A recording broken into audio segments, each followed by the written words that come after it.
So my name is Tanya. I'm from Bulgaria.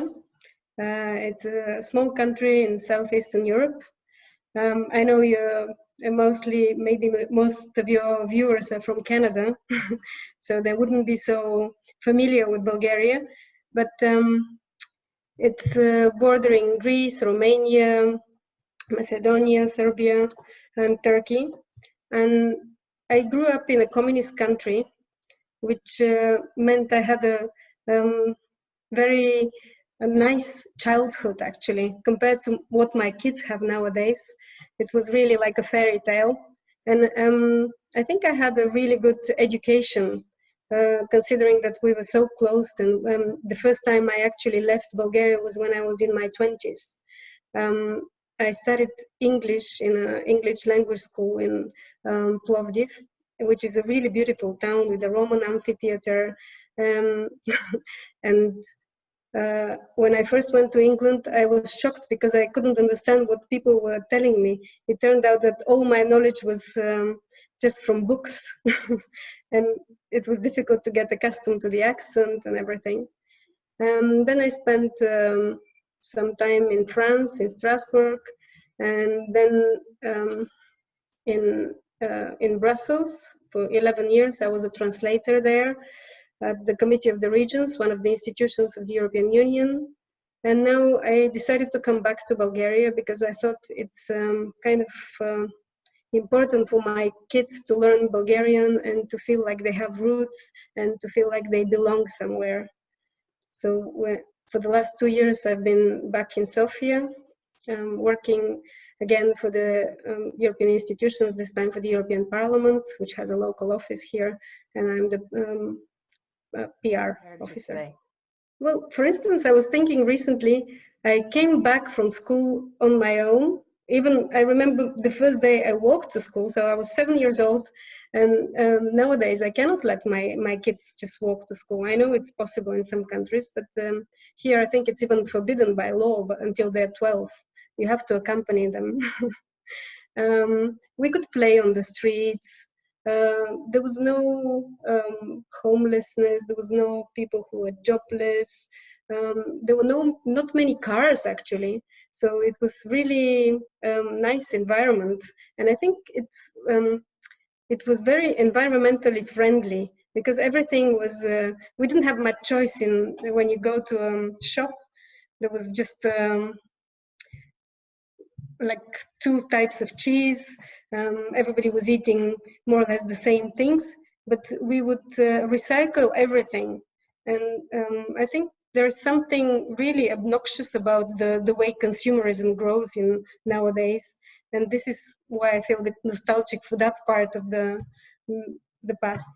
Well, it was after the Berlin Wall fell down and we had a change of government. So 1989, things were very different afterwards because we had a kind of democracy that was imposed on us. It wasn't something that we fought for, and this is what caused many of the problems later on, because we're still a country which is the poorest one in the European Union and fights with corruption and things like that. Over time. Well, first of all, the economy collapsed. So we had several years where it was really hard. People had to queue for the most basic things, and we had coupon systems. So you are not allowed to buy as much as you want. There were rations for every family. Yeah, there was a period of hyperinflation. This was really weird. I was a student then in Sofia, and I remember these weird stories where you wake up and the price of a packet of biscuits, it's, let's say, 10 lev, and in the afternoon it's already 12 lev, and then in the evening it's already 20 lev. So it's doubled the price in the course of one day. That was not a very pleasant period, because suddenly you realize, I was quite young at that time, but I now imagine what my parents must have felt like if you're not sure whether you can feed your kids that month. It must have been really nerve-wracking. But everybody survived somehow. No, Yeah, I think I'm not telling the whole story. I mean, it was amazing that we were suddenly free, because I still remember the time when you had to queue for a visa to go anywhere, and then they could just refuse you.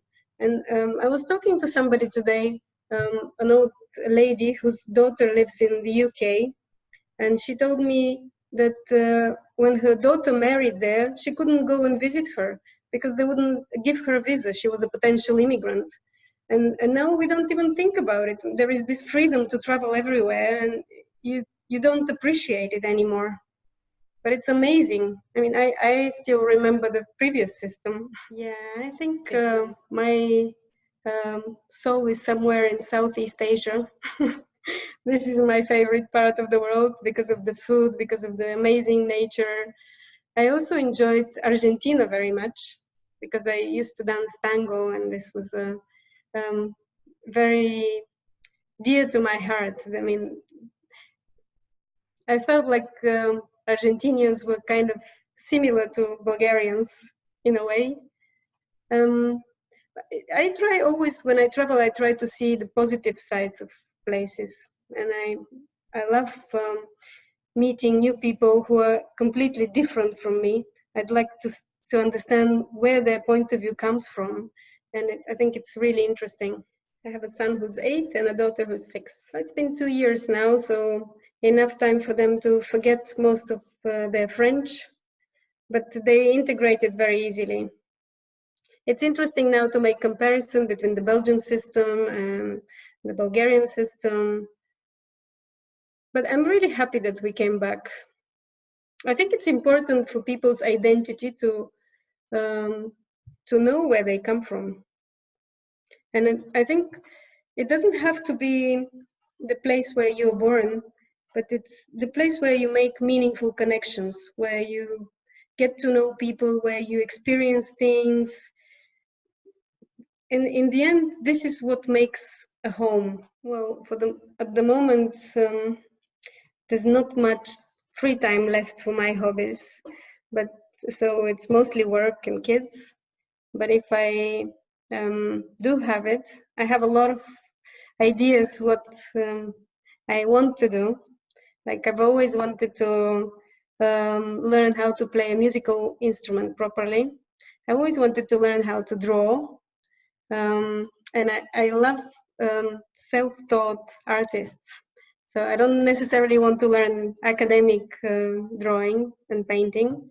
I do appreciate individuality and these idiosyncratic styles, which are easily recognizable. I also want to learn Lindy Hop. This is a dance from the 1920s. I want to learn how to make sourdough bread. I started, but it's you need a lot of time for this. And I would love to have more time to do hiking in the mountains, because this is the best thing about Bulgaria. You're always close to mountains. No, I'm planning to work less from September and hopefully have a day to myself so I could enjoy my hobbies. I've recently learned how to do longboard, to ride a longboard. No, it's like skateboarding, but with a longer board. But I could never do that when I was a teenager. And now that I'm in my mid-40s, I suddenly decided that I want to do this. And it's fun. Yeah, I think I started to feel much more jealous of my time. I think it comes with age. You don't want to waste it anymore.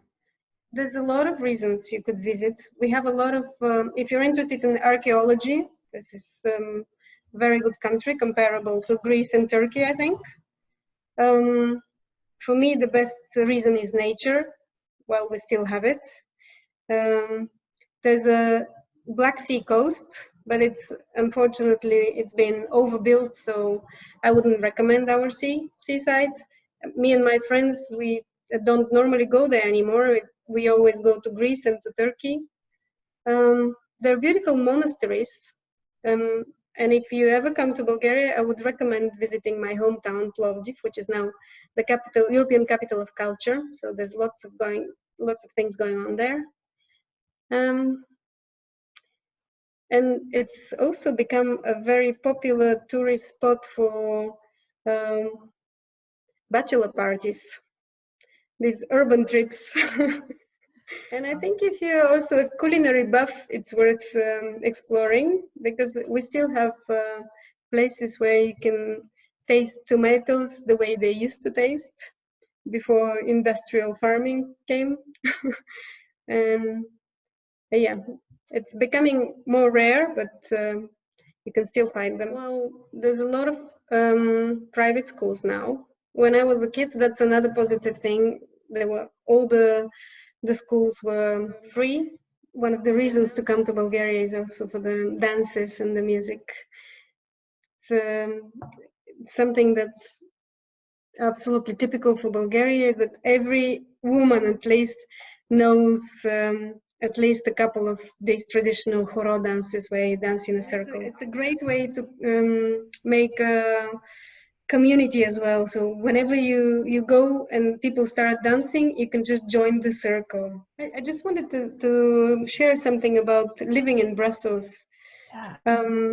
When I first arrived in Brussels, people told me that it's an acquired taste. It takes time to start liking this city, because it usually has a horrible weather and people are not friendly. And to me, it was a completely the opposite experience. I went there, it was hot. I went to the central square on my first day in Brussels, and people were just sitting on the pavement, on the cobblestones, and they were playing guitars. It was so nice, and I fell in love with this city. And then there were so many nice people that you meet, and this is something that strikes me as important, that you meet people in your life, and you only spend a short time with them. They leave a trace in you, and then your paths divide. But in the past, it was not like this. Usually, you would spend your whole life with the people you were born around with. And I don't know how to frame this, but it's just there are some things that you win from meeting so many people from different cultures, and they have completely different perspective. And there are things that you lose because you cannot have them for a longer period as well. The fact that even if we're, I don't know how many 1,000 kilometers away right now, I still feel connected to her. So sometimes physical distance is not so important. People leave a trace and they stay with you.